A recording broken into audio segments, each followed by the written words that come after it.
Morning, everybody. Happy Monday? No? Final Monday of the lecture semester? Because next week was finals week. Oh, don't remind me, Mr. Taylor, right? Yeah, right, yeah, the anxiety spike is real. We're going to talk about Fukushima, and then we're going to talk about making bombs, and then we're going to get into fusion, and we will be done, right? With Physics 2B. You guys have fought hard, and it's been excellent, so a worthy ending here. This is Fukushima Daiichi. So I went and looked up some statistics prior to today's lab. So with Chernobyl, right, there were 28 deaths immediately following the incident. So in the fire and radiation exposure that some of the workers had at the plant, those were immediate deaths, meaning within 24 hours. And then there were 134 additional people suffering acute radiation sickness, again, immediately in the aftermath, with an estimated, it's in the tens of thousands of people relocated, exposed to higher levels of radiation. Of those tens of thousands, not much information is available on their longevity or anything like that. So contrast that with Fukushima Daiichi, which, so at Chernobyl it was one of the reactors. It was reactor 4. I think there were 6 at Chernobyl. At Fukushima Daiichi, you're seeing a picture here, okay, of 4 of the 1, 2, 3, and 4. There's a 5th one that's not in this picture, and it was units 1, 2, and 3 that suffered the meltdowns, and there was 1 death due to cancer that was directly associated with radiation exposure at the plant. What happened to Fukushima Daiichi was a magnitude 9.1 earthquake.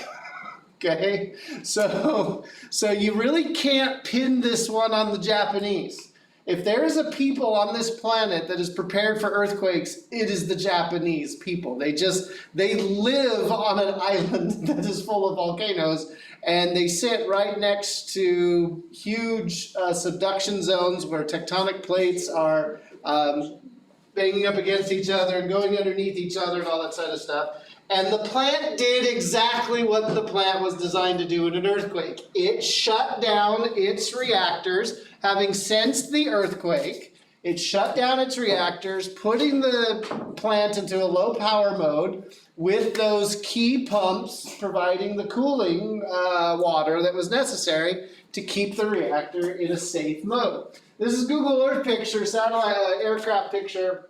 You can see here, here's the power plant with the 5th reactor right there.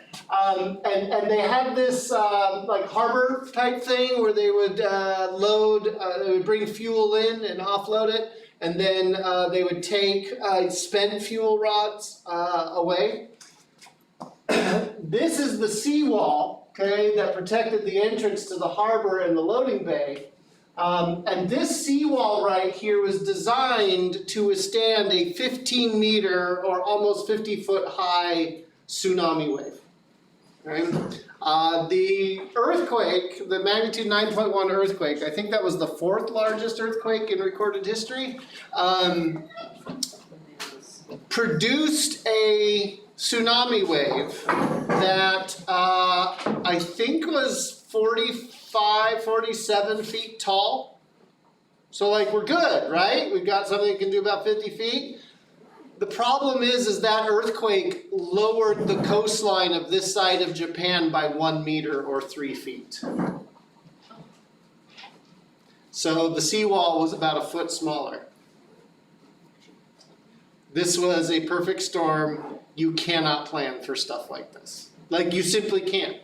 And so what happened is a tidal wave swept through this area, went inland about 2.5 miles, causing incredible devastation. Here's the statistic that always blew my mind about this earthquake, okay? there were approximately 12 to 14,000 deaths. I don't remember the exact number. From the earthquake and the following tsunamis, and any, like, being able to tie a direct line between a person's death and the earthquake happening. This is in a country that has the highest density population zone in the world in Tokyo. Okay, India has more density, but it's smaller areas. It's staggering that number was so small. Compare and contrast that with an earthquake that took place 5 years earlier in Indonesia, when more than 250,000 people lost their lives due to a magnitude 7.5 earthquake and the ensuing tsunamis. Like, the level of preparedness in Japan, the way that they drilled, the way that the government puts the signage up for evacuations and all that kind of stuff, it worked. Everything worked. So what went wrong at Fukushima? What went wrong is that the generators that were supplying the power to turn those pumps got flooded. They were in the basement. Again, they had planned for a 50-foot high tsunami wave. What they got was 51. And the generators got flooded. And so they stopped providing the electrical power to the pumps. The pumps stopped turning, and the temperature began rising in the reactor. To call the engineers heroes is an understatement. They tried everything to keep those pumps running. They were laying high voltage power lines to the reactor plant across fields and open roads to try and connect them to other parts of the grid that were functioning to keep it going. When they realized that they weren't going to be able to get any power into the plant, they did the unthinkable, which was to start pouring seawater directly onto the reactor. That is a death sentence for a nuclear reactor. Salt water is absolutely horrible for reactors, the corrosion, everything. They knew that they were going to lose the reactor. What happened, and I remember watching this, I was keyed into, because I knew that there were several nuclear power plants in Japan. Japan at the time was getting more than 65–70% of its power from nuclear plants. And so as the plants came back online, we would breathe a sigh of relief, knowing that that plant was okay, right? And it was starting to generate electricity again. Well, Fukushima couldn't. And so I remember watching the news feeds, okay, when the cameras showed, right, explosions taking place at the plant. And of course, the poor anchors, having been schooled in journalism and not physics, have no idea what's going on. And so I can't blame them for being scared. But somebody said something to the effect that, you know, nuclear explosions are happening, and it's like, okay, number one, you can't. You can't have a nuclear explosion at a plant. There just isn't enough material in the core to cause it to happen. It's not even close to the right configuration. Number two, if this were a fission explosion, this camera would not be in existence. Like, you wouldn't see anything, the camera would just turn off, right? Like, there isn't time. The frame rate of this camera is about 30 frames per second, and between one frame and the next, it would go from being there to not being there, right? So like this is a conventional explosion, and I looked at it, and anybody that knew anything about nuclear power looked at it and knew exactly what had happened. The heat in the core had gotten to the point where the pressure vessel again they were already releasing pressure. They were trying to get pressure out of this core, so they were releasing radioactive steam. And what had happened is hydrogen had disassociated from water, hydrogen and oxygen disassociated, and what you're seeing is a hydrogen explosion. This telltale flame right here, okay, that's rapid oxidation, okay, right? And then the ensuing fires that would take place. Was it a meltdown? Yes. Was the level of control absolutely astounding? Yes. Like, this is not Chernobyl, where basically all hell broke loose, okay? This was not a controlled, it was a controlled shutdown, but then a managed meltdown, okay? The reactor did melt down. It's just it did so at temperatures that could keep it more or less in one piece. I know this doesn't look like more or less than one piece, right? This looks like a disaster, but what you're seeing is superstructure. What you're seeing are the places where people would work. This isn't the core. The core vessel itself, right, stayed in one piece, unlike Chernobyl. Both of these events, Chernobyl and Fukushima, were rated the same on the scale, a level 7 event, meaning the worst event by international standards, okay? But Chernobyl was orders of magnitudes worse, like hundreds to thousands of times more radiation went into the air at Chernobyl compared to Fukushima. The Japanese will be spending the better part of the next 80 years cleaning this up at current technology, right? And the decommissioning process, which is, they finally got to the point where it was safe for people to go in and start like cleaning up on the inside last year. The decommissioning process has started, and again, it's going to take 70 to 80 years of work to get the material out, process it safely, separate it from the dirt, all that kind of stuff. Fukushima Daiichi, that spot in Japan, is known for its peaches. The Japanese have a special love for certain kind of peach, and that peach is hardly ever consumed anymore in Japan. Not because they're radioactive now, they're not, but because of the association of this. I'm not an expert in Japanese culture. I try to understand as best I can. But the understanding I have is that this is an embarrassment to the Japanese people. Notwithstanding, they did everything right. They still feel a national embarrassment when it comes to this. And again, that's a question of culture, right? From where this American stands, they avert that it could have been a lot worse. It could have been a whole lot worse, and it wasn't. On that happy note, let's talk about how you make a bomb. Why are we going here? Why talk about this? Because I feel like it's really important that you be educated about what's possible, how strong these weapons can be, what makes them happen, all of that kind of stuff. There is a class, by the way, that you can take, and it's called Bombs 101. It's taught at Sandia National Laboratories in New Mexico. You have to have certain clearances to be able to take this class, right?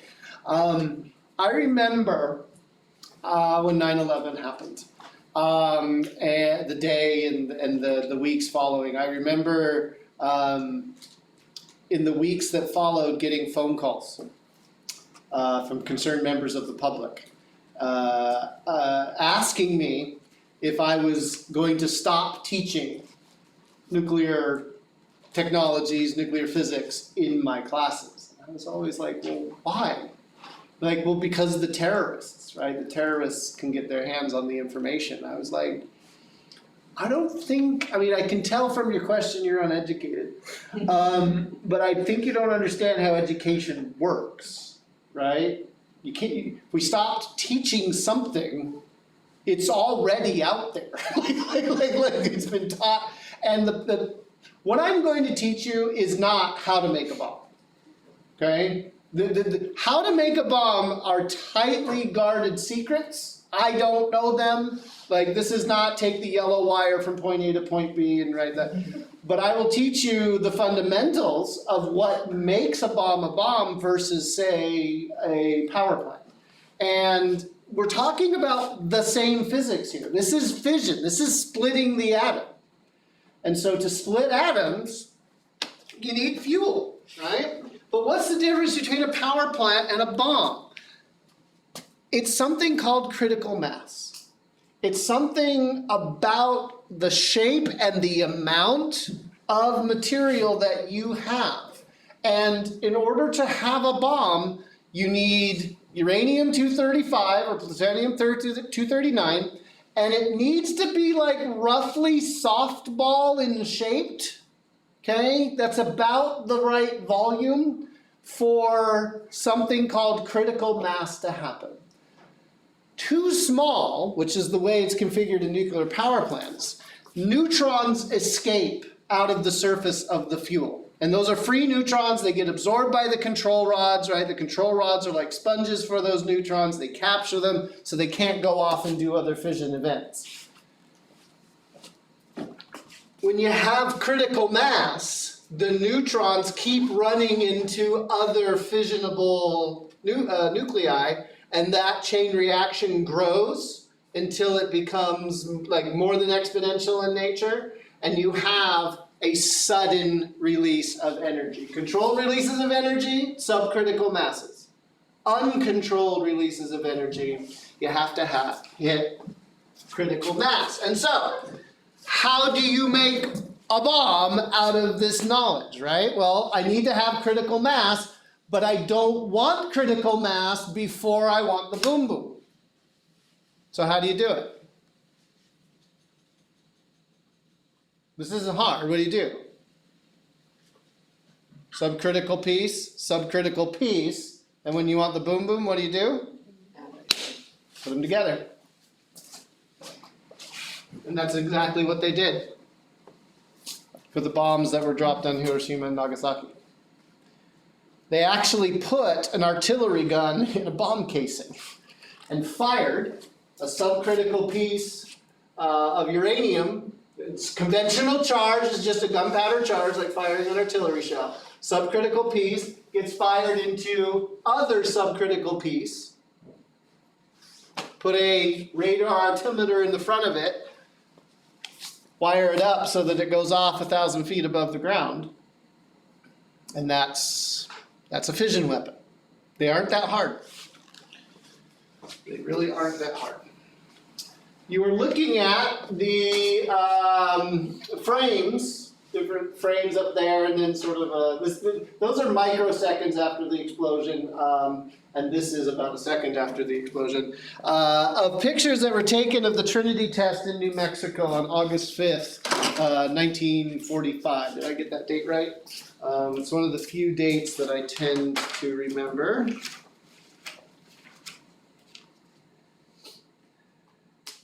Nope. August 6th, sounds like 5th, was Hiroshima. And August 9th was Nagasaki. Do I have the date for the Trinity test? July 16th. July 16th, 1945. Sorry. Glad I had it in my notes, okay? So July 16th, 1945, the world changed. Because the first nuclear weapon was detonated in the middle of nowhere, New Mexico. Right?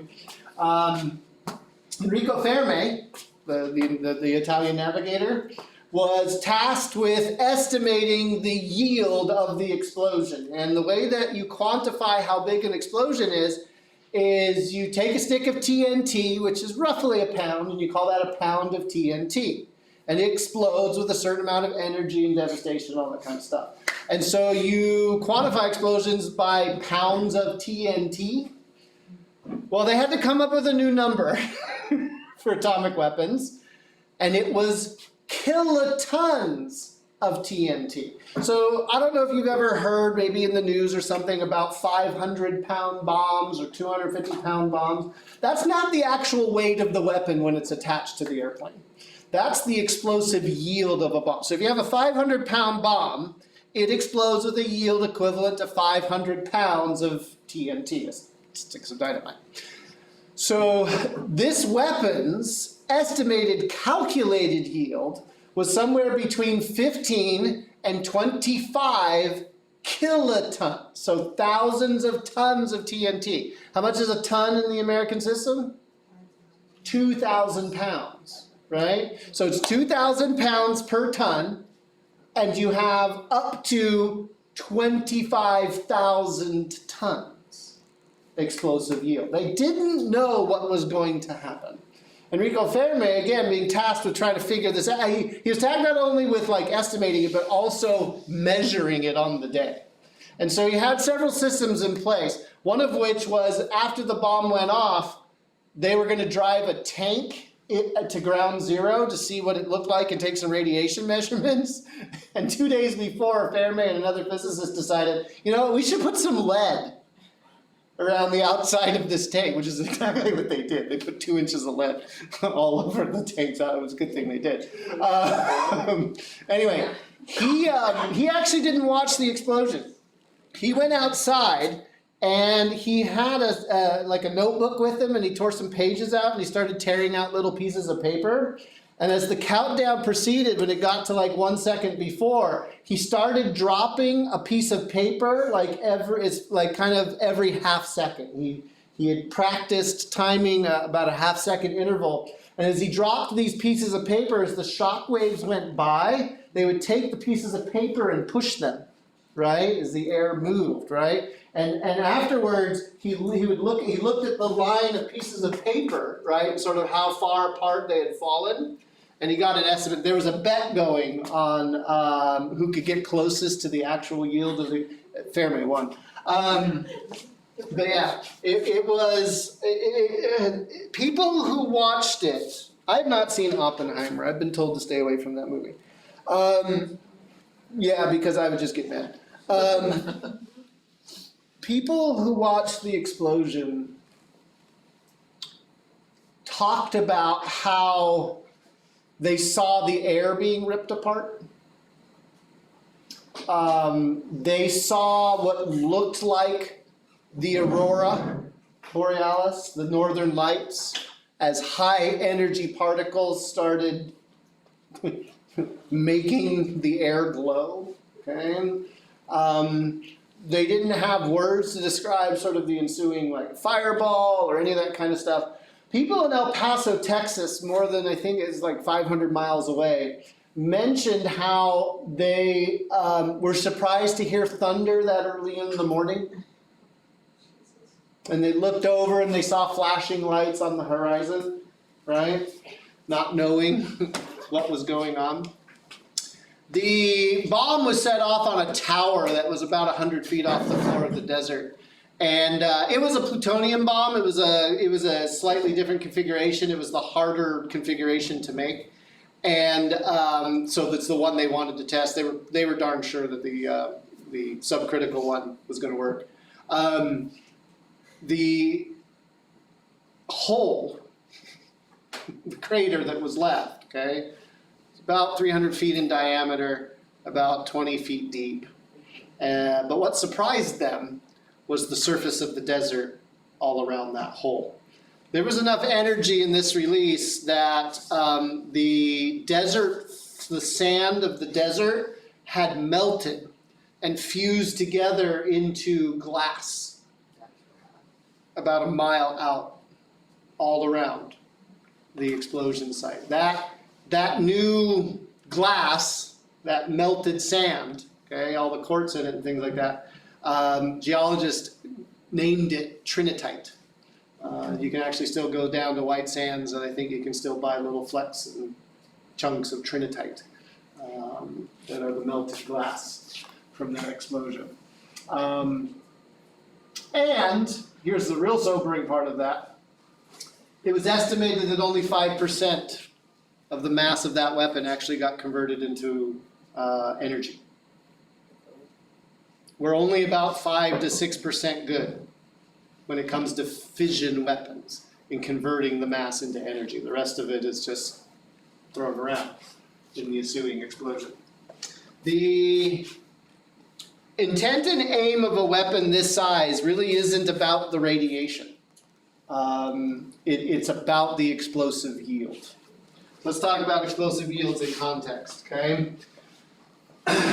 This right here, okay, is what we call a bunker buster bomb. It's a 10,000 pound bomb, and it does what it says on the tin. If you've got a hardened bunker, you've got people in caves, you got them in a concrete structure underground, all that kind of stuff, the bunker buster is designed to fix that problem. Wait, is that Okay. the little one? That's the little one right there, okay? Oh. Here is the bomb that was dropped on Hiroshima. Okay, if people know how to say Japanese, I apologize for all my pronunciations now. Okay, here's the Trinity explosion again. So we're just sort of graphically seeing, right, what the difference in scale between it. One of the largest conventional, there's a slightly larger conventional weapon called a Moab, the mother of all bombs. I'm not kidding. That's what the Air Force designates it as. I think it's a 15 or 17,000 pound conventional weapon. Okay, here's the bomb that was dropped on Hiroshima, and here's the Trinity test to scale. All of these pictures right here go into this little circle, and here are the three largest nuclear tests that have ever been conducted by the United States. Sorry, two by the United States. Here are our largest two, and there's the largest atomic weapon that has ever been detonated. Okay, the scale here, okay, kilotons of TNT, megatons of TNT. So what's going on here, right? Okay, so largest US, right, about 15 megatons, right? Soviet weapon, the Tsar Bomba, the King Bomb, 50 megatons. The difference in explosive yields here has to do with, these are fission weapons. These are fusion weapons. We're going to talk about fusion in a little bit, right? But just to give you an idea of scale, when we go from splitting the atom to putting atoms together, it's a big difference.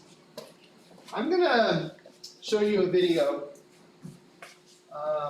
A clip from a History Channel documentary before the History Channel went weird. Started talking about aliens and dinosaur aliens and whatever else. They had a series called The Last Days of World War II, and I believe it was for it might have been the 60th. I can't remember exactly which anniversary it was. But what they were doing over the course from basically like that last year of the war, 1945, starting in like May all the way through the summer, on the date, right, of the anniversary, they would do a documentary about what had happened that day, 60 years ago, right? So the sacking of Berlin and the V-Day and then blah blah. So they played this on the anniversary of the bomb being dropped on Hiroshima. This is going to be the story of the people in Hiroshima. This is going to be the story of the Air Force crew that was on the bomb. The plane was called the Enola Gay. It's a strange name, but it was the name of the mother of the pilot of the plane. So, but Paul Tibbets was the commander in charge of that. I am going to warn you, this is going to show graphic scenes of the devastation in Hiroshima. So I know in our, movie society nowadays, we go off and we see violent things all the time in the movies. Sometimes it's different when you know it's real, right? So just be aware. Close your eyes if you need to. You are watching The Last Days of World War II here on the History Channel.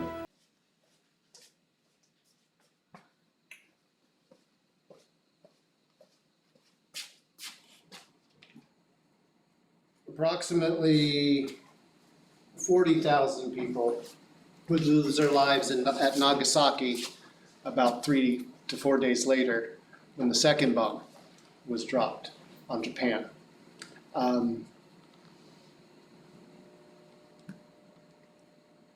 We are fortunate that we have maybe a little bit of hindsight, like hindsight's kind of always 20/20, right?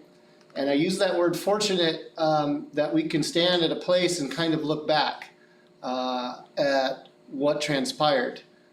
Let me help you contextualize what you just saw, right? Because it is horrific. prior to the dropping of those two bombs, the policy of the United States was to conduct something called fire raids. Fire raids were bombing campaigns where instead of dropping explosive bombs, you drop bombs that started fires. And you would time these fire raids, dropping bombs on Tokyo, when the weather patterns were right, when it was dry and the wind was blowing in the right direction, and you would fly 350 bombers, all loaded with bombs, all dropping their bombs on Tokyo. And the bombs themselves didn't kill very many people, but the ensuing fires did. Tokyo Fire Raid is estimated to, with 334 B-29s, okay, is estimated to have killed 83,000 people and wounded another 102,000. With 16 square miles of devastation. The bombs in a single instant would do, Hiroshima was 75 to 80,000, Nagasaki 40,000, and areas destroyed measured in less than 5 square miles. The bombs were a type of concentrated devastation. The idea that a single bomb could do this compared to the hundreds of thousands of bombs that were required for the Tokyo fire raids. And the Tokyo fire raid, I read you statistics for like kind of the largest one, okay? There were multiple of these, right, campaigns.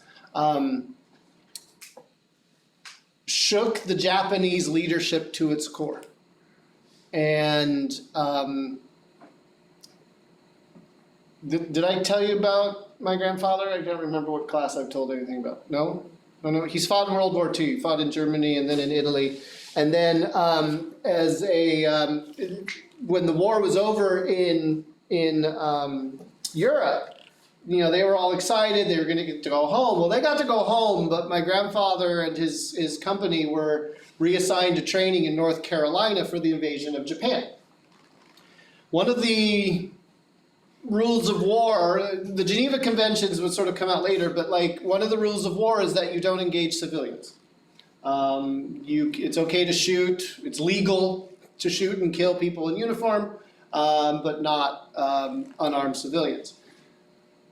My grandfather was being trained to shoot women and children in the invasion of Japan. Not because the United States wanted to see the Japanese wiped from off the face of the earth, but because the emperor and the Japanese political system were arming everybody in the country and instructing people to fight to the death. The kamikaze were a very small sort of expression of that idea, right? That you sacrifice everything for the empire. But it had gotten to the point, and the Japanese knew that they had lost, but they were going to go down.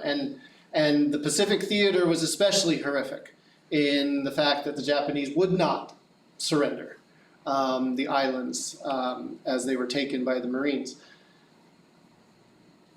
My grandfather never really talked about his experience in World War II, but when he finally did start talking in his 90s, he credited these two weapons with saving his life. And he looked at me and he said, "You're here because of those two bombs." And I was in college at the time. I had studied these things. I've always been a World War II history buff for as long as I can remember, just learning everything I could about World War II.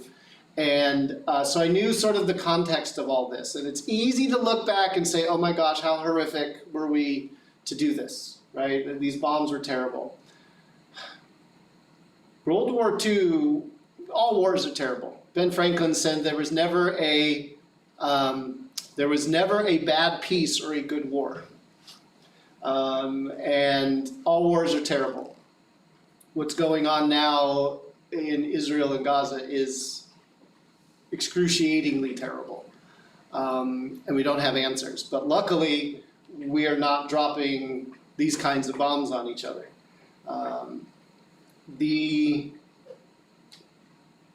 emotional and mental shift that was required of the Japanese leadership to get them to surrender is what these weapons delivered. And so while I am horrified at the results, I contextualize it in that, well, we had basically been doing the same thing slower over the periods of weeks and months that the Tokyo fire raids were happening. It would later be found out that the United States Army was estimating a 90% casualty rate for the invading troops. They were estimating 5 to 8 million Japanese deaths, but of the 1 million troops that they had committed to invading Japan, they expected only 100,000 of them to survive. In the calculus of war, what do? Do you save 900,000, trade them for 100,000? I'm glad I'm not the one that has to answer that question. President Truman did.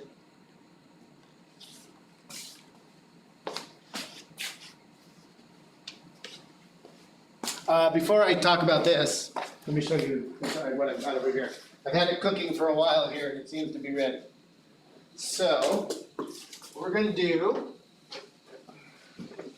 is you're going to have to come up to see this, but only about 10 of you can get around it at the same time. So let's take this side of the room first. I want you to come up here, okay? And I want you to come in here and see what I've got inside of here. You'll see a yellow light, and then you'll see something happening, okay, inside of the cylinder there. We'll let everybody see it. Go ahead and, get around. Just watch out for the cable here. Make sure that you can see what's going on in there, and then I'll describe what's happening here in a little bit. Everybody can see it. You see those streaks? Okay, all right. Let's take the middle table, come on up. And let's get this side of the room. Why don't you come on up too, and we'll just all take the room and slow it down here. Yeah, you can come around the back side of the room and trip on the wire here.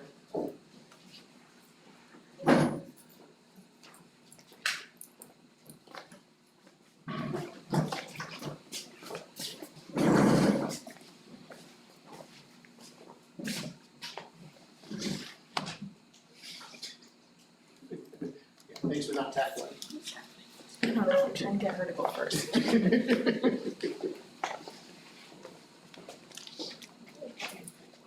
All right, what you saw were alpha particles.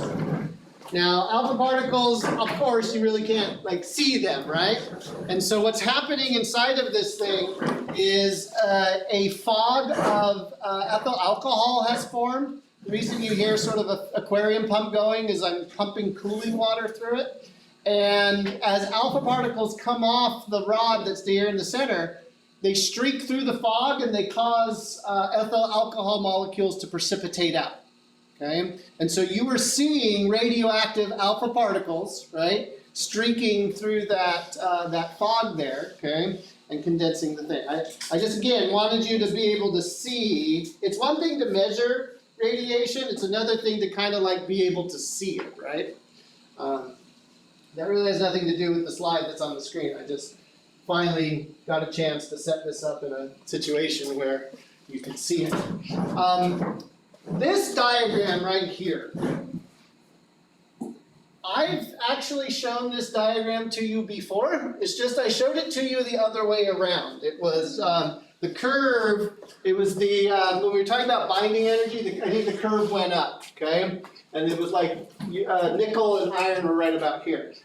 The reason we sort of flipped this over is because I wanted you to see, in fission processes, when we're splitting heavy atoms, okay, what we're doing is we're trading binding energy and mass we're trading mass for energy. That split, releasing energy, it's getting it from E equals mc squared. But you can't, so the uranium nucleus being on this far end of the curve, and the remnants after the split, okay? There isn't that much of a sort of height difference. The mass per nucleon is only slightly different, and you're never going to get more energy out than you basically have a difference on this curve. So that's a fission reaction, splitting the atom. For fusion, okay, where'd it go? Right there. For fusion, okay, we're working on this end of the graph, right? And you see how steep the graph is on this side? In other words, for the light materials, as you go heavier, you have a much bigger difference in the masses of protons and neutrons in those nuclei. The configuration is such, right, that we drop the mass per nucleon coming down, and it's a much steeper section than it is over here. Small differences in splitting atoms, but if we're going to be putting atoms together, like two hydrogen nuclei forming helium, we are going to have a much bigger change. So when it comes to fusion, the putting together of atoms, we get much larger energy out per reaction. Orders of magnitude higher energies. And not that the numbers mean much to you, but let's make a comparison. These are two fusion processes, okay? The fusion process at the top is roughly analogous to what's going on at the center of the sun right now, where two kinds of helium are being fused together, hydrogen. Two kinds of hydrogen are being fused together to produce helium. Now, there's something kind of funny about these hydrogens, though. Has anybody noticed it? What's the atomic mass of hydrogen? 1, isn't it? So why is the mass number on that one 2? How many neutrons does this hydrogen isotope have? It's got 1, okay? So this is a special hydrogen isotope. Hydrogen isotopes are so special they get names, okay? The other isotopes, I'll make sure Miss Cherry isn't trying to watch me, okay? The other hydrogen isotopes, other element isotopes, or we just call them by their numbers, right? Carbon 12, carbon 14, nitrogen 14, right? We just give the number. When it comes to hydrogen, though, we don't call it hydrogen 2. We call it deuterium, okay? And if it has 2 extra neutrons in its nucleus, we call it tritium, okay? So you take deuterium, fuse it with deuterium, and you get sort of a funky helium out, helium-3. It's not the normal helium-4 stable isotope, okay? A neutron, notice, neutrons seem to always be there, and some energy. Again, in putting this together, we produce energy because we're changing the mass of the protons and neutrons in the nuclei. Binding energy brings it all together. Okay, but note it, but look. This bottom reaction, deuterium plus tritium, we're just an extra neutron, right? In the reaction, 5 times the energy. I mean, like 1 neutron, right? Little tiny changes in these reactions yields incredible amounts of energy. And so, producing a weapon that, instead of splitting atoms, puts them together, provides you with the megatons of explosive yield that we have in today's nuclear weapons. I'll tell you the story of the Tsar Bomba, and then I'll tell you about modern weapons. So the Tsar Bomba was the Soviet Union's largest weapon. It's the world's largest detonation of a thermonuclear weapon anywhere. So the Soviet leadership wanted to send a message to the world that they had the biggest bombs. It's no different than the playground and fighting over whose daddy can beat up whose daddy, whatever. And so the Soviet leadership ordered their scientists to produce a 100 megaton bomb. Something magical about the number 100, right? Okay? And so the scientists did. And the Soviets were really, really good at developing weapons that could be put on planes. That was like their specialty, okay? The largest explosions the Americans set off were buildings. Like they built a building to build their bomb, okay? And then they set it off on the poor defenseless island in the middle of the Pacific Ocean. So they were, in other words, the US versions were experimental, right? They were just proofs of concept. Whereas the Soviets' designs were always functional, okay? So as they developed the bomb and they realized that it could be done and that they had a plane that they could put it on and all that kind of stuff, the Soviet scientists realized that they didn't know what was going to happen with a yield this big. And there were concerns of ionizing the atmosphere to the point where you basically would poke a hole in the atmosphere and start letting the gas out, a little bit like the Earth being a deflating balloon, right? They weren't going to blow the Earth up, but the atmosphere was going to have trouble, okay? The reason a lot of nuclear weapons don't explode in space, or at least there were a few tests that were done in space, but it very quickly stopped because there were a lot of negative effects to the atmosphere in those kinds of tests, and both sides knew that this was very, very bad, and they stopped. So there was mostly ground tests after that. So the Soviet scientists went to the Soviet leadership and said, look, we can prove to the scientific community that we're capable of a 100 megaton bomb. Please, please, please, please, please, let us tamp the explosion. Tamping an explosion means to cut it down. And so they artificially tamped the explosion to 50 megatons. The instructions to the pilots were this: fly high, drop the bomb, dive as fast as your airplane will let you dive. Get to the ground as fast as possible.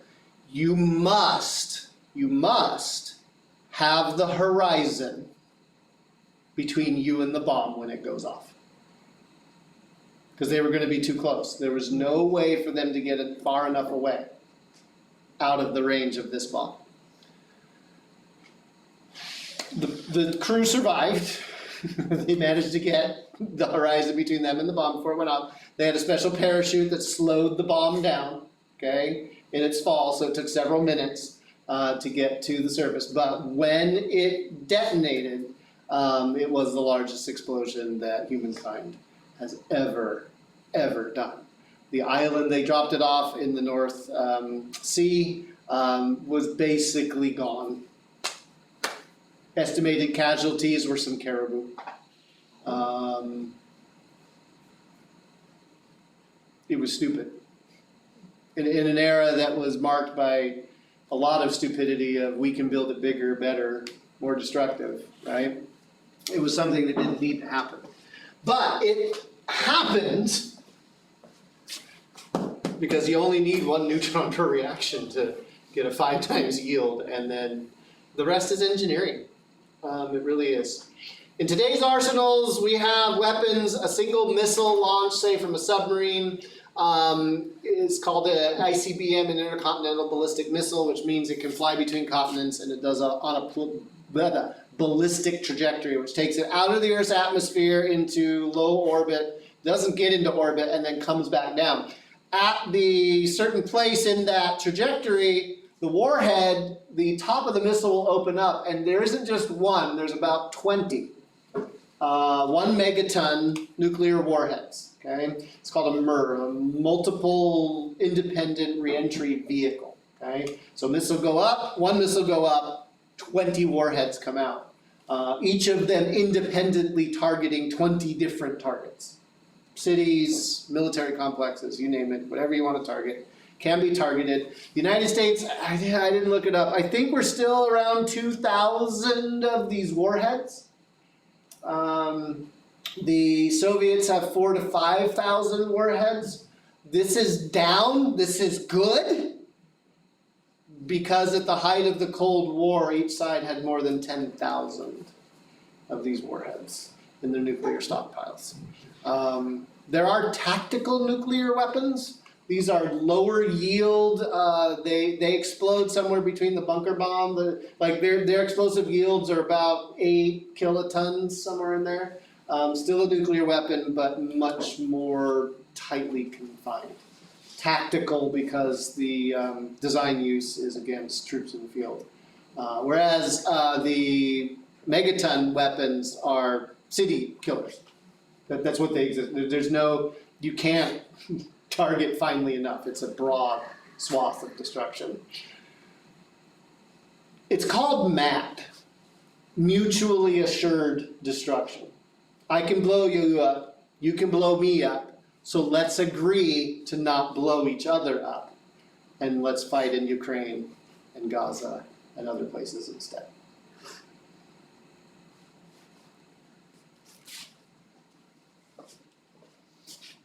Brought to you in part by physics. The stupidity is brought by people.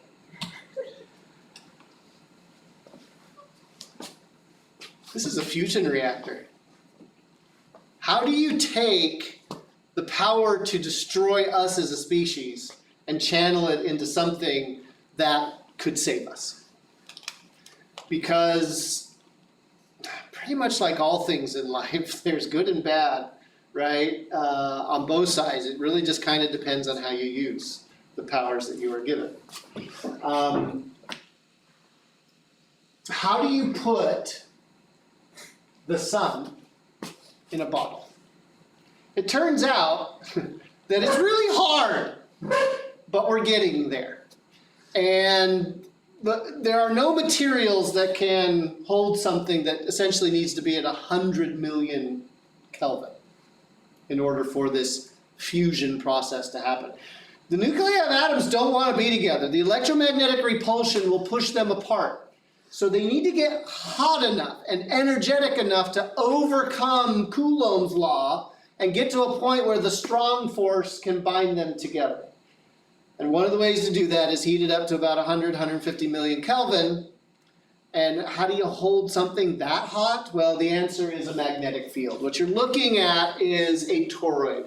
Inside the walls of this containment vessel are magnets. They produce a magnetic field in the space where this gentleman is sitting, and they can contain the plasma, the hot gas of deuterium and tritium that they will inject into that core to produce fusion. The idea is get more energy out than what you put in. The reactor you're seeing was never able to accomplish that. It was a research reactor. It was made in New Jersey, Princeton, and has since been decommissioned and torn down because it was unable to sustain a plasma.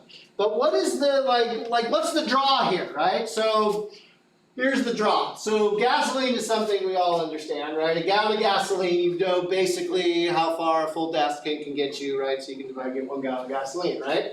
Well, chemically speaking, the amount of energy that we can get out of that gasoline is sitting around 10 to the 8 joules, okay? This is laughable. I really need to update this number, okay? But gasoline used to be this price, okay? Right? So the fuel for fusion can be found in seawater.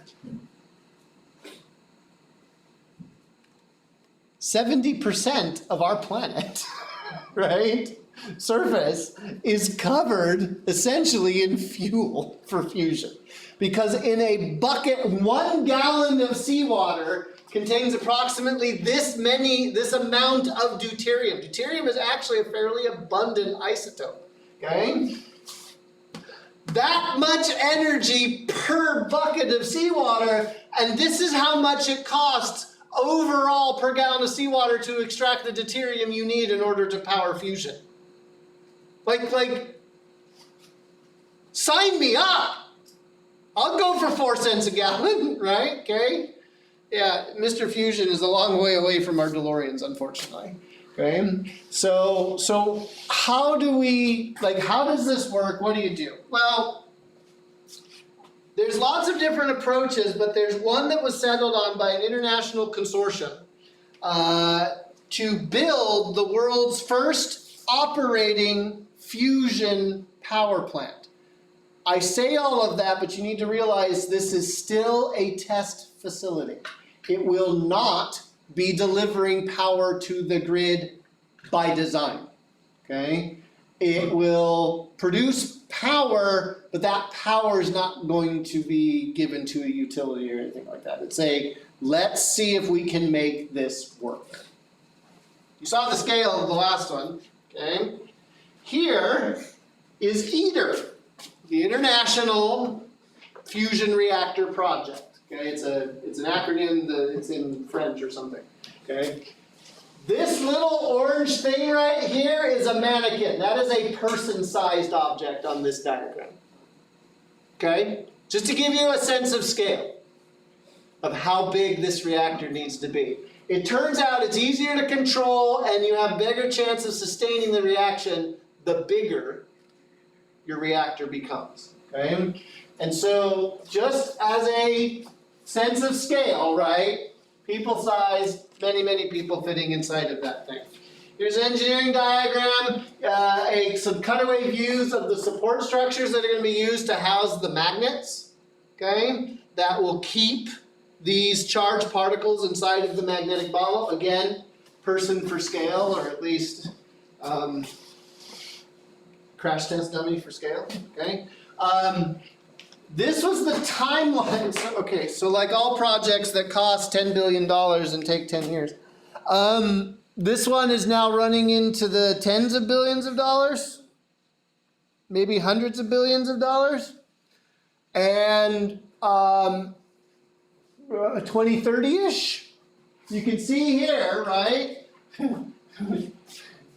In 2022, they found some defects and it kind of put, COVID had some problems. They found some defects in their manufacturing. So it got pushed. It was supposed to be 2025, 2026 was the original estimate.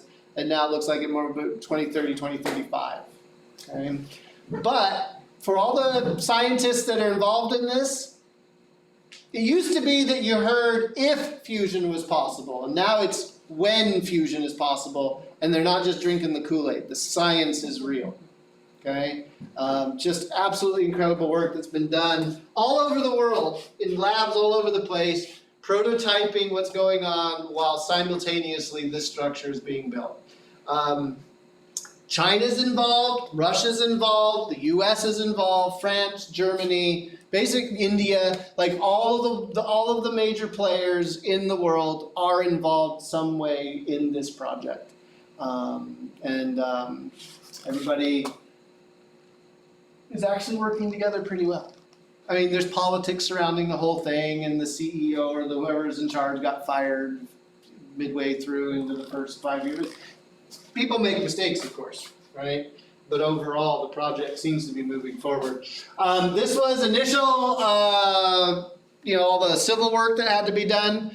You can these are trees, right? Okay. This is an aerial photograph of it. You can see the level spot that they needed, not just to build the reactor, but all of the buildings. I mean, so here's the problem.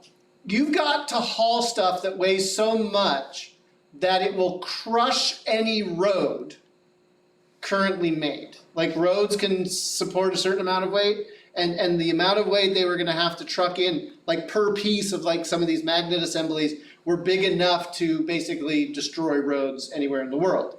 So, other choice, do it by train, right? Well, the problem was that they were so big and the train tracks are only so wide that so you're going to have to build new roads and new train tracks anyway. So you better build it next to the ocean, right? Because I mean, boats can haul a lot of stuff, right? And so you don't want to be too far inland. Okay, so we know we have to build next to the ocean, and we got to pick a place on planet Earth, and it's got to be either China or France, because at the time they were the two that had the biggest money spent, into this project.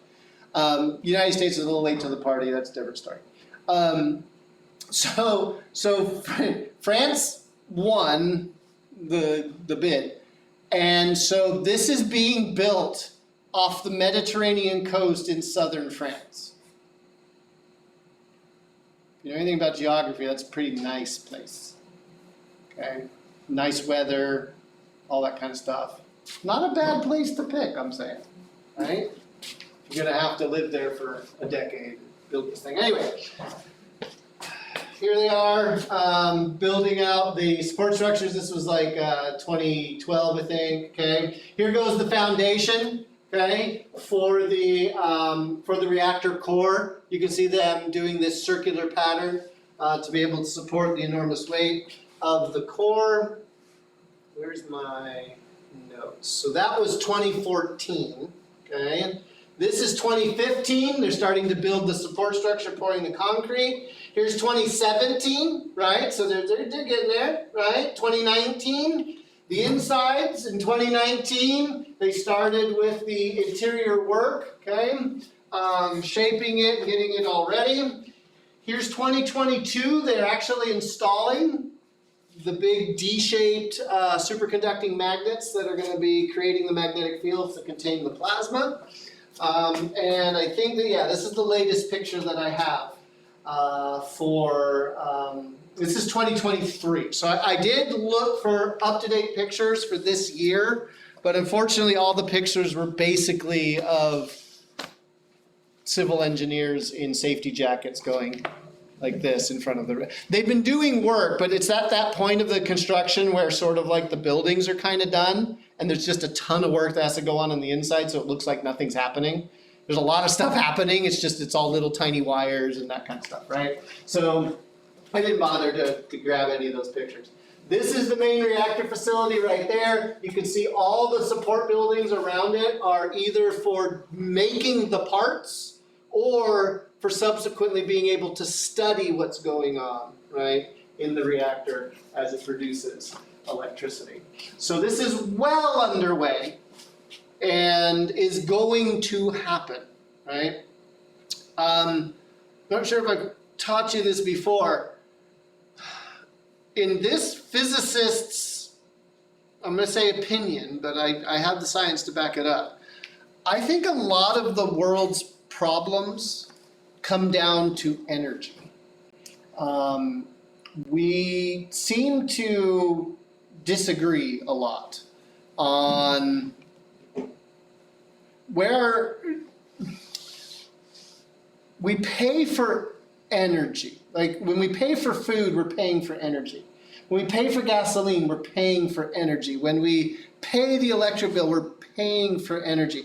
A person's ability to fly from one place to another depends on the energy that is spent, right? And so we spend maybe a lot of time, maybe we don't produce it. Like I don't produce any energy at my job, right? I produce mines. That's my product, right? But I get paid so that I can then use that money to go buy energy in the form of food or heating for my house, right? Like everything comes down to energy and how we get it and how we use it. The efficiencies that we use it with, the way we waste it, the fact that producing certain kinds of it poisons our atmosphere or causes warming, like it's all about energy. It really is all about energy. And if we can solve the energy problem, if we can make energy to the point where there's so much of it that it is essentially free, I know this is kind of utopia language here, right?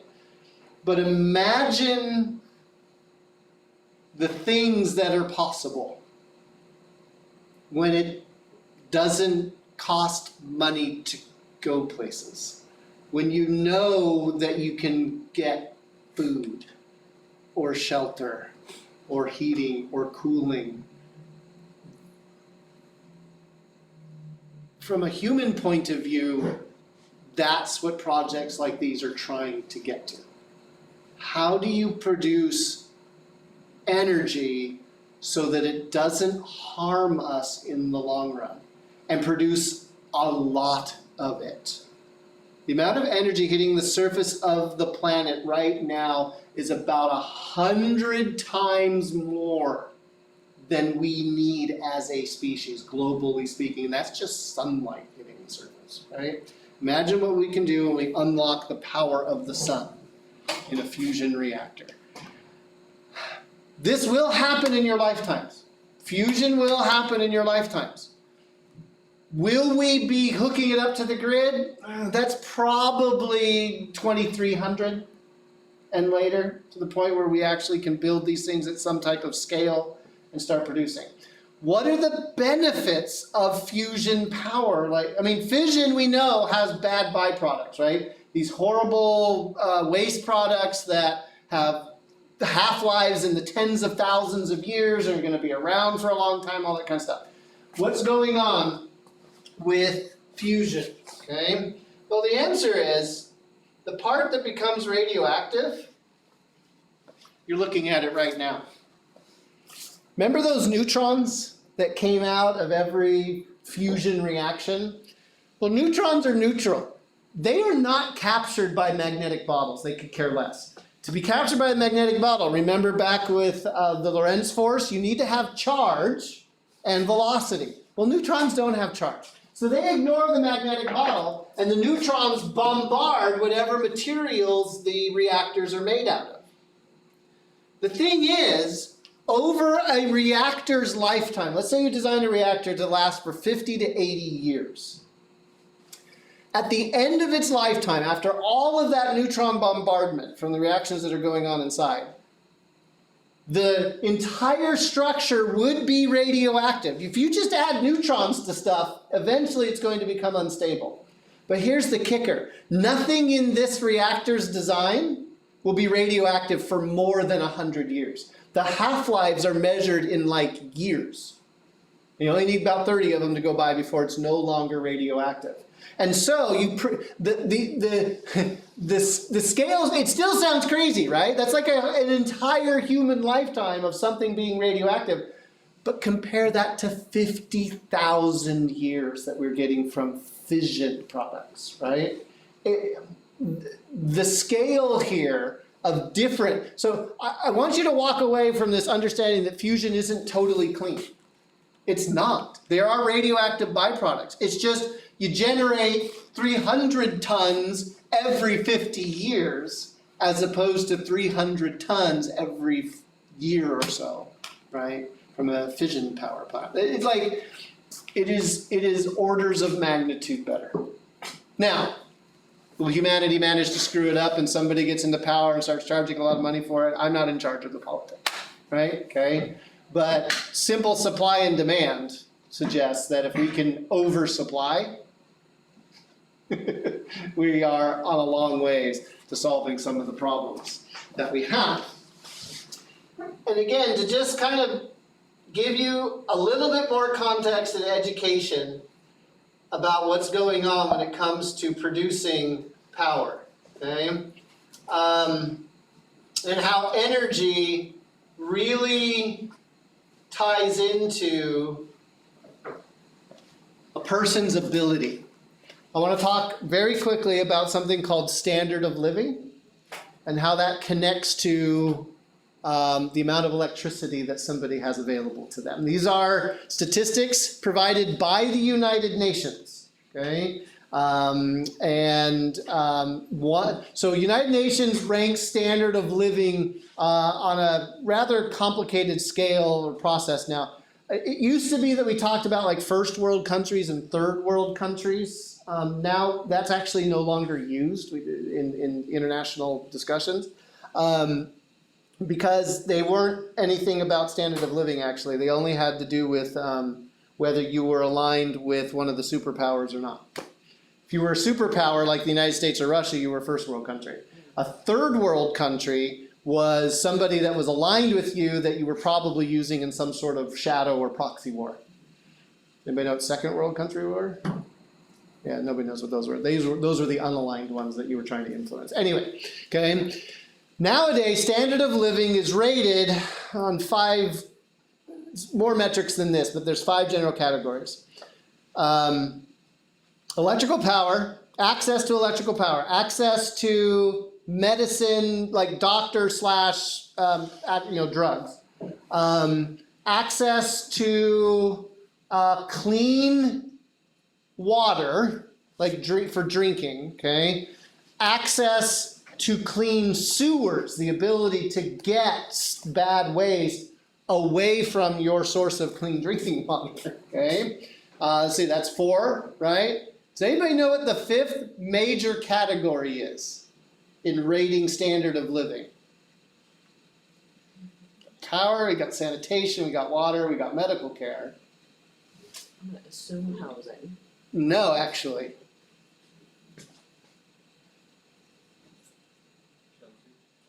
Yeah, well, housing, shelter, it's not it. Believe it or not, it's kind of amazing, isn't it? Not food. So the clean water is the category about clean food, regular, like consistent supply.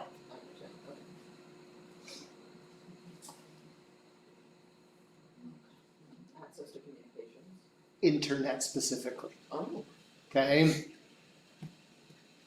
The quality of life that somebody has when they have the ability to communicate via the internet, to look for jobs, to get medical care, to get like it's big. It's really big. And about 20 years ago, the United Nations recognized, okay, how important it transforms education, it transforms awareness. Okay, and civic engagement, like internet not as important as food, getting there. Anyway, here's some statistics for you. This is 2019. The statistics get updated once every 4 to 5 years, and we're due for a major update. In the United States, on average, we consume that many kilowatts per year per person. When you go out to your meter on the side of your apartment or house or whatever, right, and the numbers are going by, that's measuring a kilowatt hour. And we've talked about these things in class when we did the power thing, right? Okay, but this is the average, right? Across all the people, men, women, children, whatever, right? Okay, per year per person. Okay, now Japan. Would you consider Japan to have a similar standard of living to us? Like in terms of medical care and food and clean water? Yeah, right? Pretty good, right?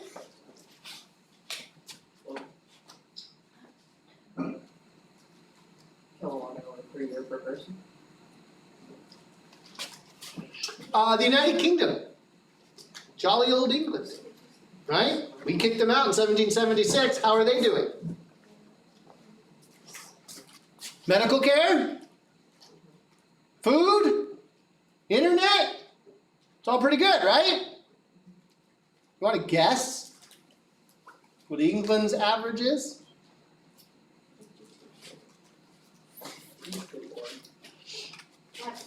Pretty close.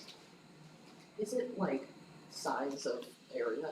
Okay, so in terms of the UK, right? So this is electrical power.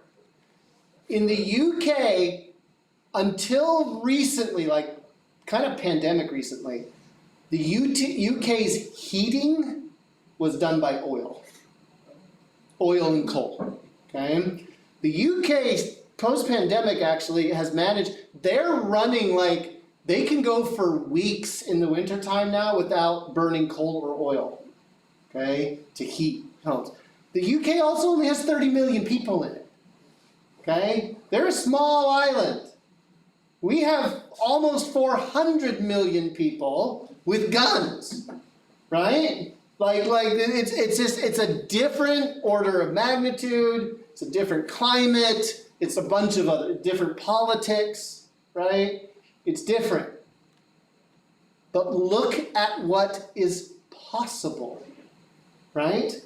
I think this is a condemnation of how we live in this country, our consumerism, right? That we have, this speaks volumes. Okay. Does anybody want to guess what India's is? If you're not familiar, India is now the most populous nation in the world, okay? India's economy is booming. China's was and no longer is. As a matter of fact, China's economy looks like it might be going into recession, which should send chills down your spine right now, okay? If you understand anything about global anything, okay? There are places in India that still don't have power, okay? But they're few. The current administration, they got into power several years ago on the promise that they were going to electrify the country. So I expect this number to actually be higher in the newest round of statistics that might come out this year, okay? But in India, there are still villages that don't have power. They run on solar panels and batteries. They have light at night. Their internet connections aren't so good. They still poop in their fields because they don't have good sanitation. Like there's some problems. India's got a lot of problems they got to solve, okay? And they're trying. It's going to be a hard road for them, but they're trying. Is there a connection between a person's standard of living and the amount of power that they consume? The answer is absolutely yes. And I can give you these numbers for all over the world, right? There's places lower than India, places in Africa, okay? Southeast Asia, all kinds of places where if you don't have electricity, you don't have the ability to run an X-ray machine and get good medical care. You can't connect to the local school. You can't have power to read or learn to read at night. You can't have clean drinking water because the pumps won't function or the UV light won't sanitize the water. Like the list goes on and on and on. And it's hard for us, I think, in the United States to really understand what it means to go without power. I remember my kids being little and then we'd have a storm and the power would go out and their world was over. Like they didn't understand that you couldn't just flip the switch and have it come back on, right? Crazy, okay? So why am I showing you this? The generation of electrical power, okay, comes with a cost, okay? And here is quite possibly the best way that I can help explain the cost of electrical energy. This is the deaths per petawatt hour of electricity generated. So take the number of people who've died, divide by the total amount of energy that a certain technology has produced. I know the numbers can be slightly small, but let me point it out here, okay? On this end, right here, okay, 90 deaths per petawatt hour of electrical energy produced, that is nuclear. It is the lowest form of electrical energy generation on this chart. 150 deaths from wind. Why are people dying in producing wind power? Falling off the big tall turbines. Okay, the accidents in assembly. Okay, by the way, these 90. Okay, that's Chernobyl, Fukushima, and estimated cancer deaths because of the exposure. Solar, 440. Solar panels attack, apparently. Like, again, construction deaths, right? Okay. Hydro, 1,400. Construction. Natural gas, 4,000. Mostly construction, some having to do with the production of natural gas and the accidents that happen at the gas fields, explosions, wells going off, that kind of stuff, okay? Biofuel, 24,000 deaths per petawatt hour of electrical energy produced from what's biofuel?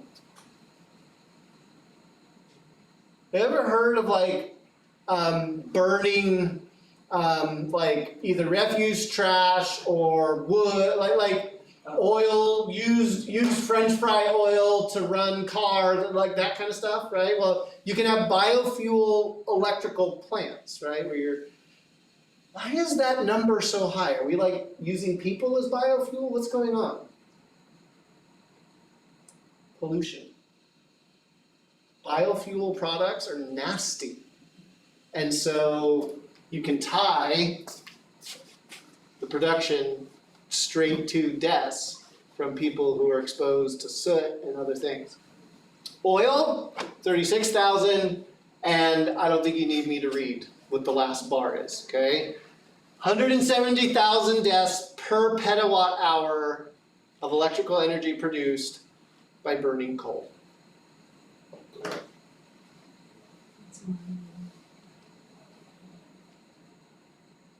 Okay? Until about 5 years ago, most of the United States burned coal to produce electrical energy. Good news is that coal is actually something that capitalism has done right. Coal now is no longer profitable in terms of making energy. So that's a market correction I can get behind. Okay? Notwithstanding certain presidential candidates right now that are promising to start bringing coal back. It's like, I mean, it doesn't even make sense from a capitalist point of view. Like it's not feasible. It's stupid. Okay? Apparently, I speak the truth now. It's acceptable to have this human cost, but not that one.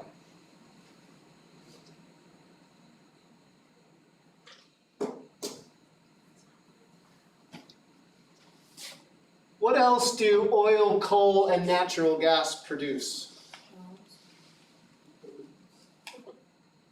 There's a lot more jobs over here, I promise you.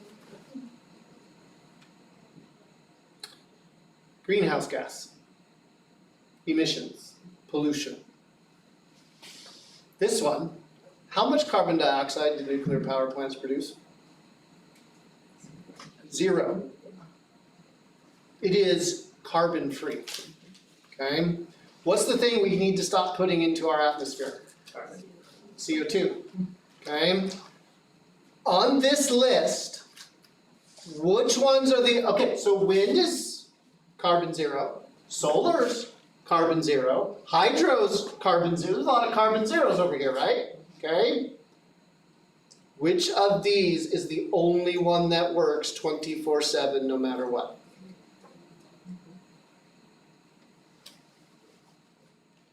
That's the position we find ourselves in. We can go carbon neutral. I mean, we can't flip a switch and make it happen tomorrow. We need to build more nuclear plants. Will that then up the risk of nuclear disaster? Sure, right? Statistically, I'm kind of willing to chance it. I always said, if the NRC came to me and said, hey, can we put a reactor in your backyard? Yes, absolutely. Right? Little small scale reactor in my backyard, my kids use it as a jungle gym. I am all for that. Okay? I am not scared of nuclear power because there are safe designs now that don't have the Achilles heel that these older designs did. Right? Okay? I was actually approached in my 3rd year here by a consortium of individuals that wanted to build a nuclear power plant right off Jensen down here, right? But it was out towards like Kerman area, right? And they came to me and said, hey, you want to be on our council and be a scientific blah, blah, blah, blah, blah. And I was like, no. I'm like, but you're physicists. You're on the public record. Like, you teach and blah, blah, blah. And we heard your students say that you're all pro-nuclear. I was like, yes, I am. 2 questions. Number 1, where's the waste going? Did you know, by the way, that all waste in the United States is stored on the plant? It is not legal to transport nuclear waste off-site. We still don't have processing facilities there. It's processed on-site, stored on-site, okay? So I asked them, what's your plan for storage? And they said, well, we have to store on-site, but as soon as the United States gets its rear end gear, this is 20 years ago, okay? As soon as the United States gets its rear end gear, We will then ship it via rail to Los Angeles to be put on boats to be shipped to processing facilities. Wrong direction, guys.